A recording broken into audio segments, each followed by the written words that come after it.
খুব বন্ধুরা, ধানের গয়না ধান দিয়ে কি সুন্দর অথেন্টিক গয়না তৈরি করছেন এই মহিলা, ভদ্রমহিলা। ধানের গয়না হচ্ছে না? দেখো কি সুন্দর সুন্দর গয়না, দিদি আপনার নামটা আর কি বলবেন? ডিজাইন, শ্যামলী ওনারই মণ্ডল। কোথা নিজস্ব থেকে এসেছেন এটা?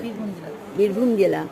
ক্রিয়েট করা ডিজাইন দিয়ে উনি তৈরি করছেন এই সমস্ত এগুলো গয়না। ধানগুলো কি আঠা দিয়ে ওনার মুখ লাগিয়েছেন থেকেই নাকি? শুনে নিন উনি কিভাবে তৈরি করছেন। এই যে আঠা দিয়ে কি ডিজাইন কি আপনি সুন্দর নিজেই সুন্দর করে করছেন? ধান দিয়ে দিয়ে করছেন। আর দেখার মতন সব গয়নাগুলো, মন এবং চোখ দুটোই ভরে যাবে দেখে।